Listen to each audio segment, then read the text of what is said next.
just changed everything. Brilliant, brilliant night. This stuff, on the other hand, there's people over there applauding Brazil's second goal. He's a Tottenham player. What are you doing? For goodness sake. Seriously. It's like those people who go, oh, I'm just a fan of football. What? You're just a fan of football? Oh, I just like to see good football. It's Arsenal or nothing, isn't it? I mean, I'm not being funny. I'm a fan of football. Anyway, sorry, that's got that out of my system. So, I hope you've all got your raffle tickets. All in a very good cause this evening. Hope you're having a good time. Hope you're keeping the bar busy. I know you're doing that. Hope you're in the very best of company this evening. Arsenal supporters all. We've got another guest joining us for a few minutes now. Young man who came up through the academy here, joined the club when he was 16. Played in an FA Youth Cup winning side and was around another FA Youth Cup winning side. Had a great career in the game. Injuries, funny enough, talking to Gary and Colin earlier, injuries perhaps snatched some of those best days away from him. But he played and played, and here's one thing. He will forever be an Arsenal legend because he is an Arsenal invincible, ladies and gentlemen. Now, the voice of Arsenal, good luck guessing where he comes from if you listen to his co-commentaries on Arsenal Player. But delighted he can join us this evening. Will you please put your hands together? The one, the only, Mr. Jérémie Aliadière.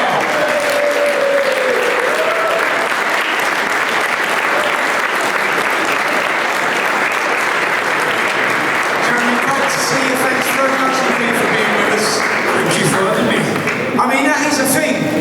An invincible, Jérémie, an invincible. I always feel like it's you know, talk about Arsenal royalty.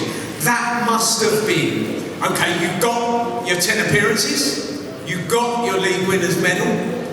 That season just must have been something unbelievable to be around and to play a part in.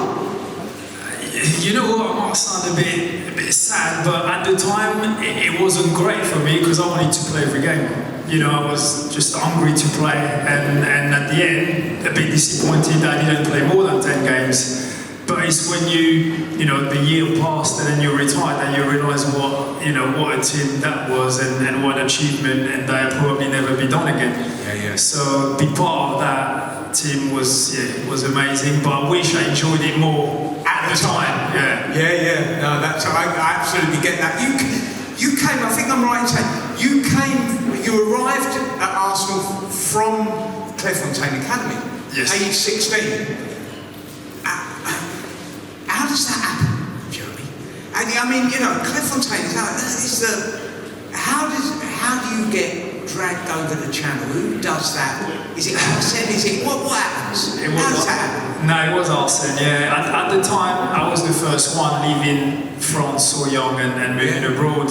At every French club that wanted to sign me, I was at the Clairefontaine Academy, obviously doing really well.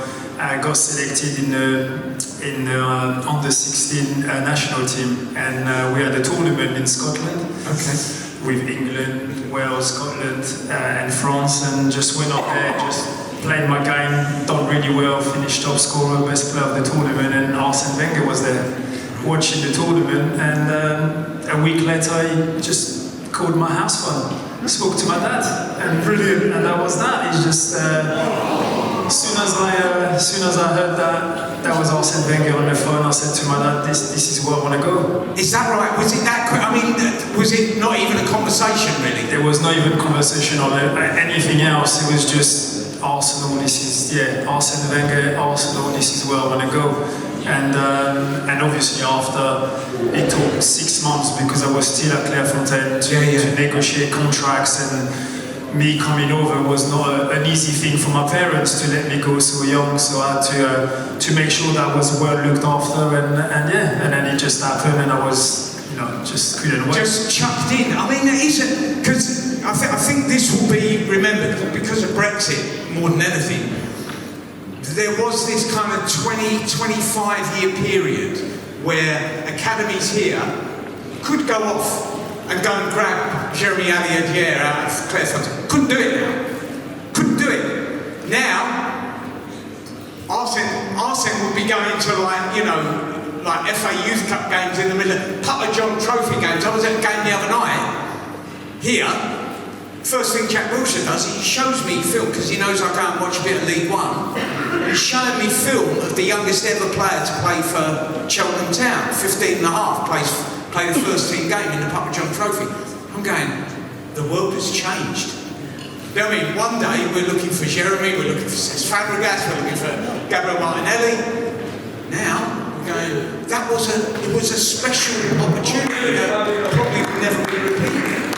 Yeah, no, it was, and obviously I've took advantage of it. It was great for me, we've talked before, and I told you how grateful I was coming so young and learning the culture, the language, and what it meant to play for Arsenal Football Club, because I feel that if I didn't go through that academy system, I would have not learned as much as I did, and yeah, I think it's a bit sad that people won't get that experience coming from abroad.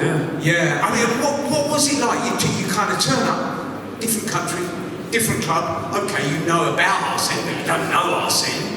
Do you know what I mean? What was it like when you first arrived? Was it a bit of a shock to the system? It was a massive shock, because I actually thought I was going to come join with the first team, and that would have been me, playing with Patrick Vieira and Emmanuel Petit, and that would have been, done. But actually, no, I was with the academies, from the first day I arrived, and didn't speak any English, didn't have any French players at the time in the academy, so yeah, it was tough, and I regretted it, not regretted it before I've made the right decision to come here for a good 6 months. Even the style of football was different, because at Clairefontaine was all based on, technical ability. There was not really any competition. It was really based on one ball each and just dribbling and all that kind of stuff. And I arrived there, and I remember the first training session, they've said, you've got to run the channel.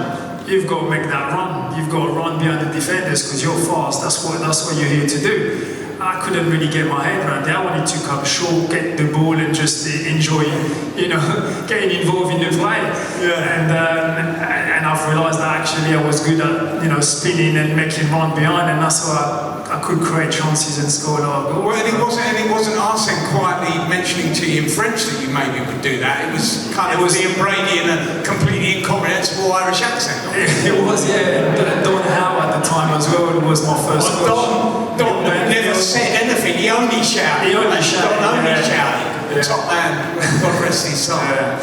Yeah, but I just cherished that moment, because for me it just taught me so much about the history of the club, the English mentality, the fighting spirit, all that kind of stuff that I didn't have when I joined.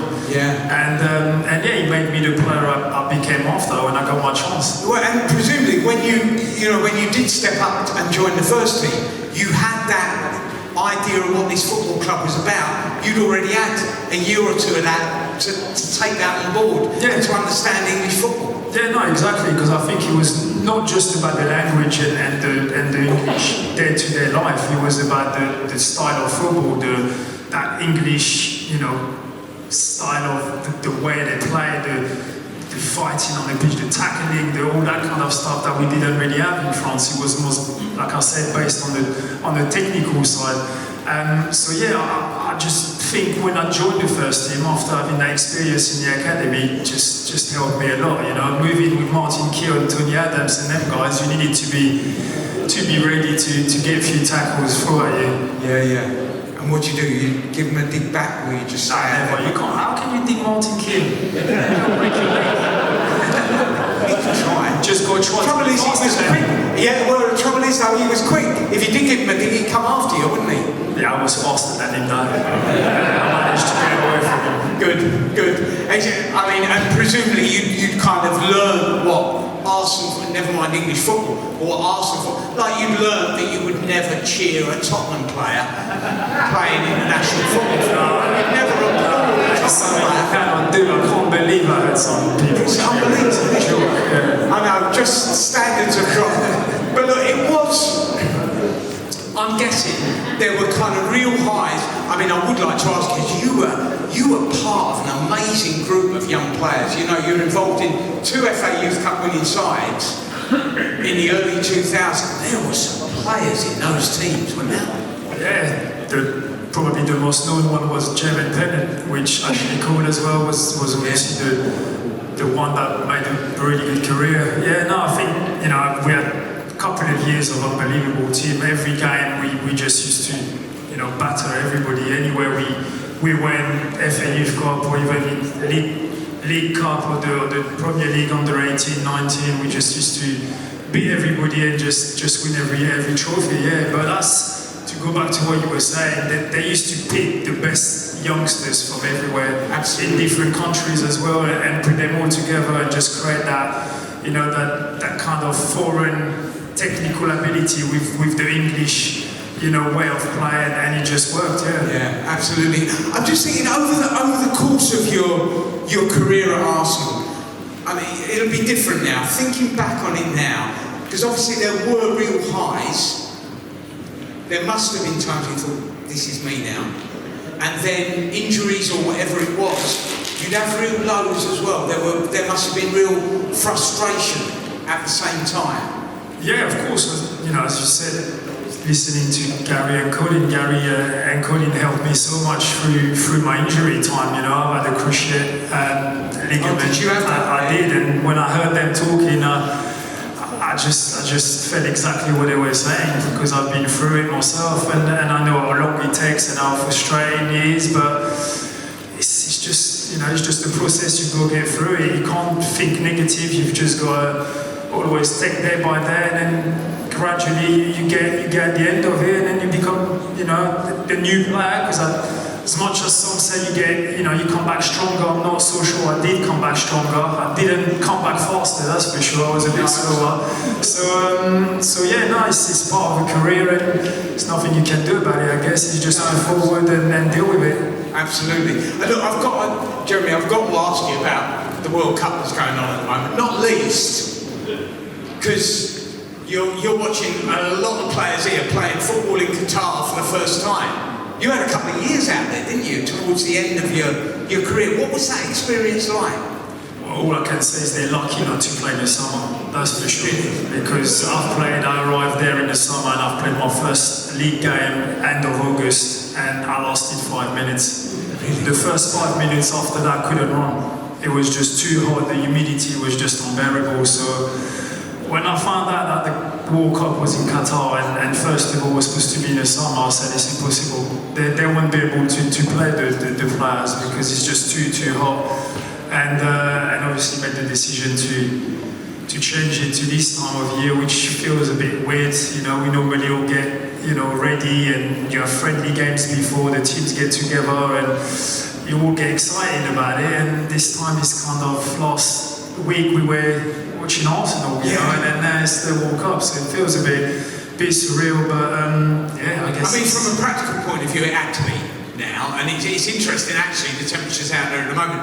People are saying actually it was hotter in Russia 4 years ago than, you know, the game the other night. But I just wonder about like football in Qatar. When you obviously they've had this Aspire Academy thing going on for quite a while. I just wonder what your impressions were about the game's place in Qatar, and whether you thought, oh yeah, this is something that could happen, or whether.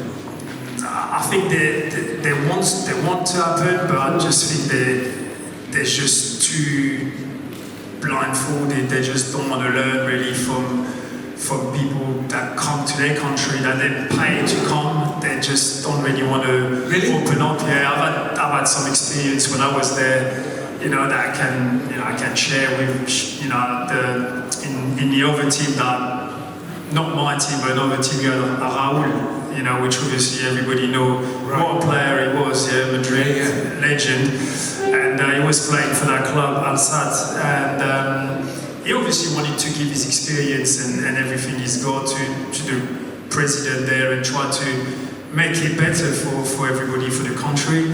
And he's just been told that he was paid to play, not to come and give his his experience and try to do anything else. So he kind of, all right, that's what I'll do. I'll just come and play and then go home then. Yeah. So I just think, it's a very small country as well, and it's very hard to become. It doesn't matter about how much money you've got to become, a big nation of football. You need more than just money. Yeah, absolutely. And FIFA always make a huge play about the importance of legacy. And this ain't going to make any difference, is it? Having a World Cup now isn't going to make any difference to football in the country, or is it? I can't say it now. I just think it'll be, when it's all done, people will just kind of forget about it. Hopefully it'll be a good experience overall. Even if I feel that all the world around there are just so unhappy that it's in Qatar, they will try to kind of make it a bad press. Yeah, I'm not sure about all around the world. I think Western Europe, USA and Canada don't feel good about it, or maybe South America, ain't sure. But I think a lot of the rest of the world, Asian countries, African countries, I don't think got any problem with it being in Qatar at all. And actually those countries don't have a problem with FIFA either. We have a problem with FIFA, so we think everybody must share it. Yeah. Actually. Listen, I don't know, it's a difficult subject where we all have a different opinion, and and I just want to enjoy the football side of it, and I just really don't sit right with me when the players got to think about armband and things like that. They're there to play football and serve their country and try to win, that's what they get paid for.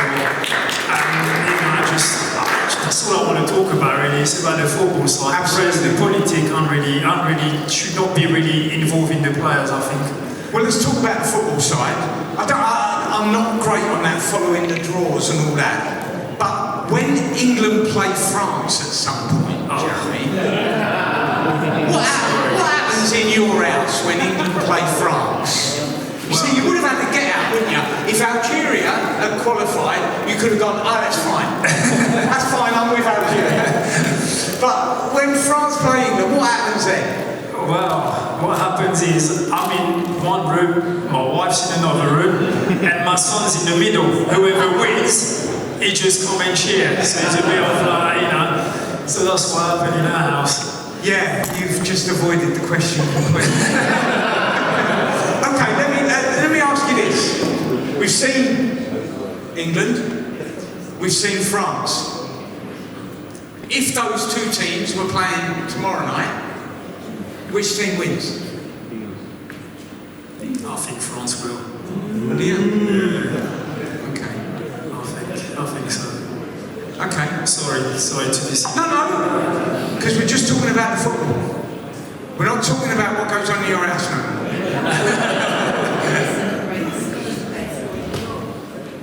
No, it's not the same as that. Maybe. Yeah, I get that. Hey, look, are there any questions at all for Jeremy? I'm sorry, I could talk all night, you know what I'm like. And I could ask questions all night. Anybody like to ask Jeremy a question? Before I crack on, because Go on, young man. Thank you. Where was the worst stadium you played at? The worst stadium while Jeremy was playing for Arsenal. Wait a moment. Where was the worst? Where was the stadium you didn't want to go and play? I don't want to play there. Goodison Park, actually. Every time I've played there, I always had a bad game. Did you? Yeah, always. I don't know why. There's no reason to it, but every time, just went there and then it used to just stick in my mind. The first time I went there, I had a terrible game. Second time again, and then that's it. It was stuck in my mind. I just thought I'd never want to go back to that place because every time I go, I just don't perform. Yeah, and is it completely a mental thing? Not anything to do with the Yeah, completely a mental thing. I mean, nothing to do with the crowd there refereeing games and then getting away with stuff against the Arsenal that would otherwise be criminal. None of that. It's just one of those things. When Everton were not especially a good team either, we used to go and win and do well. But me personally, used to always have a bad game. Was there, apart from Highbury, obviously, was there a ground you used to look forward to going to? Yeah, to Anfield, to Liverpool. Did you? Yeah. Did you? Yeah, always loved to. Yeah, that's 6-3, mate. You don't. That's it. That's the one. That is the one. Yeah. What a night that was, brother. You just must. That must be. It was like watching. I watched us play that night. I wasn't there. I was watching on telly, and you just thought, this is when kids play football, and I just love every single minute of it. Do you know what I mean? The joy in that team that night was just where Julio Batista came from that evening. I do. He just went. Suddenly he's like Pele. Like you mentioned, it was just a bunch of kids just enjoying football that night. Yeah, that's all it was. Exactly. You know, we just. That's him. And we've travelled on the day as well, which normally, Arsene always used to have us in the hotel the night before, well prepared. That day, for some reason, boys would just go on the coach and travel in the morning. Yeah. And we all thought, God, the boss taking that game very seriously. Leaving in the morning on the coach, and just went up there, just smashed it. Absolutely, just smashed it. It was an unbelievable night, wasn't it? It was incredible night. Yeah. There was another quite good night at Anfield where we travelled up on the day. You know about that one? Yeah, I think. Yeah. Maybe that's what we should always do. Maybe. Maybe the problem with Goodison was you didn't used to travel on the day. I don't know. And look, Jeremy, I'm really interested to know because it's obviously there are quite a few, ex-Arsenal players who found their way, Lee Higgs and Mike Keown, people who found their way into the media and working in football generally. But you've pursued you've carved this thing out at this club.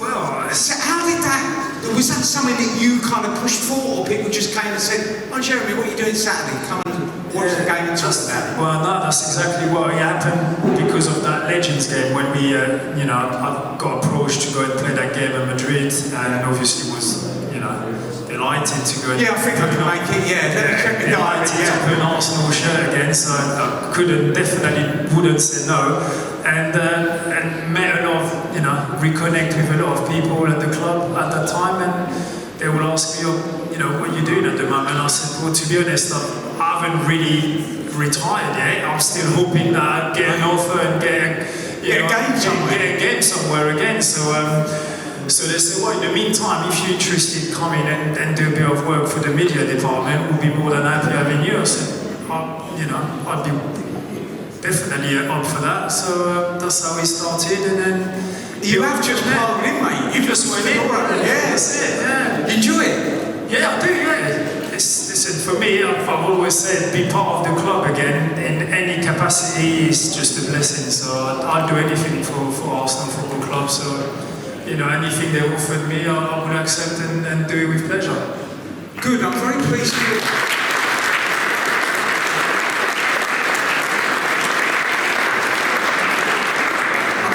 That because are you still kicking ball?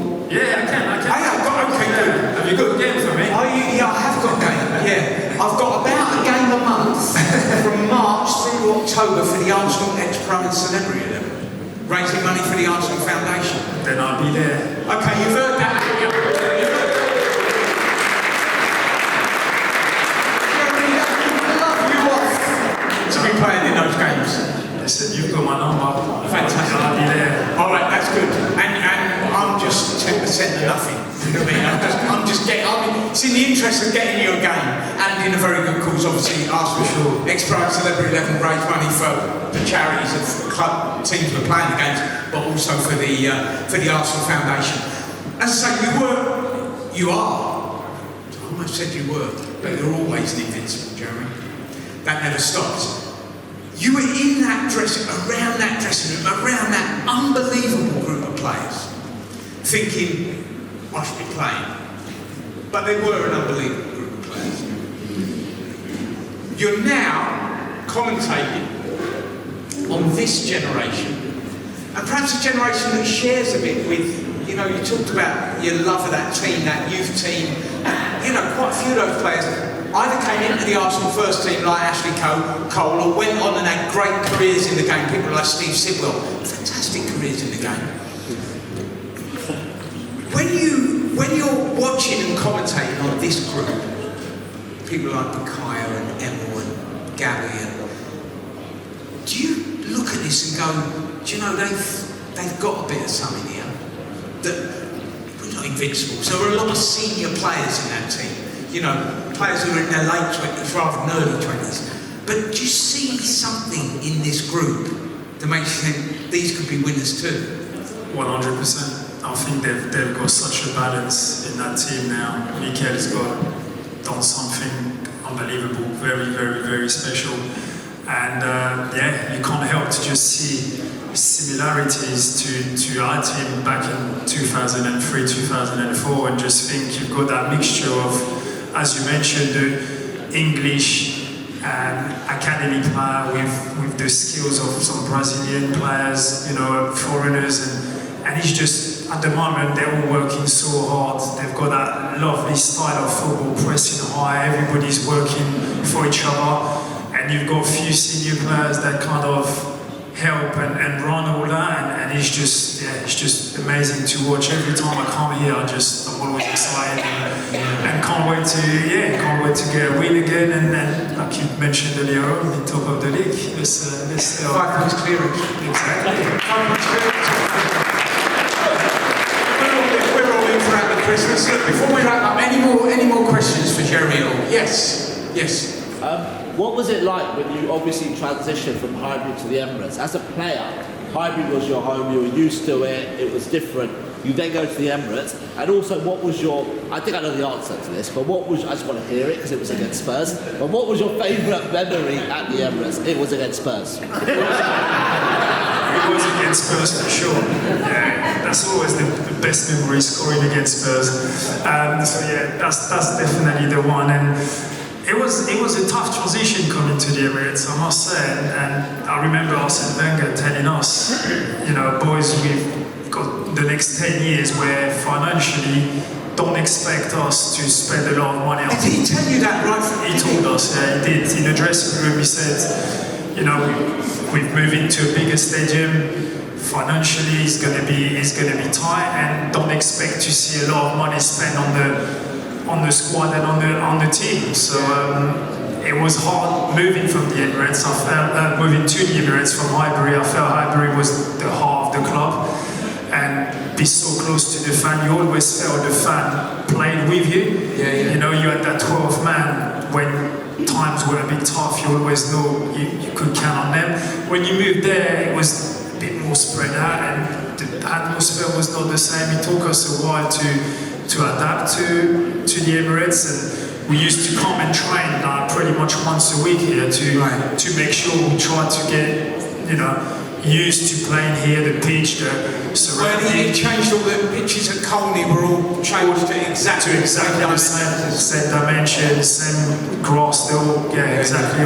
Everything was the same to make us feel as home as quick as possible, but it took a while.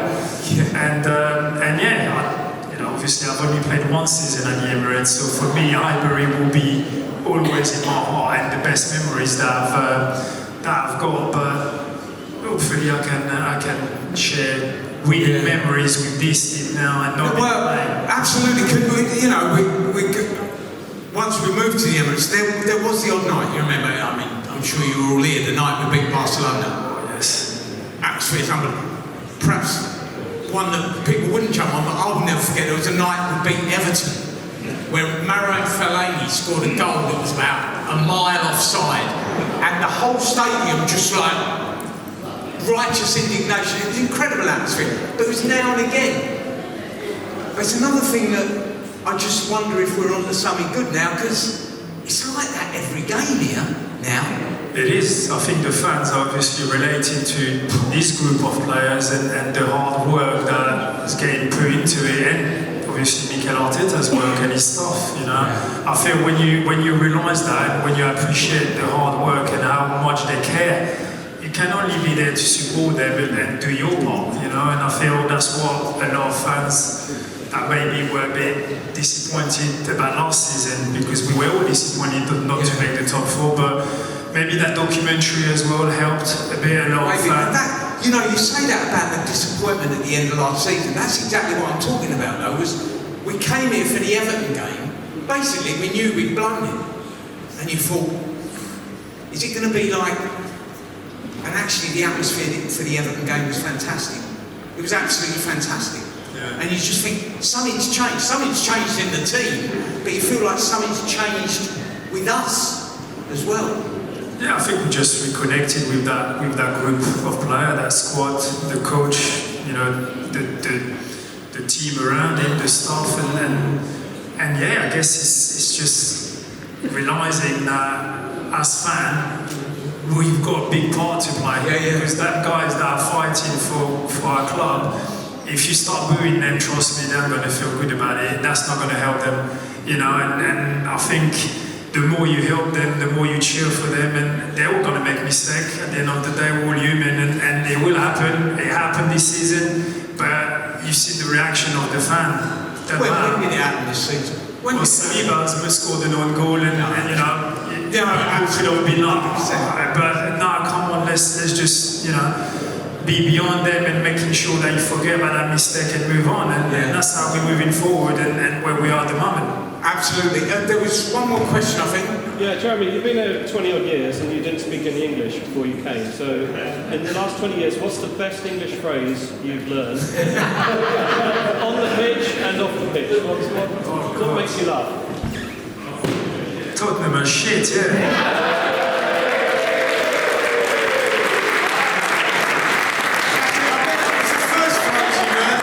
It's still the best. It still works. Always like the best. All day long. Yeah, you mentioned that All or Nothing documentary. I couldn't get my head around that. I went, why would you agree to do something that Tottenham have already done? I couldn't get my head around it. But there we are. That's it. Yeah, better, right. Yes, one more question and then we're gonna draw the raffle. Yes, young man. Best Arsenal player you played with? Well, it's obviously Thierry Henry, I think. Okay. You know, he had everything, on top of having everything talent-wise, he had a mentality, a winning mentality that, you know, people that train with him on a daily basis realise he's a bad loser.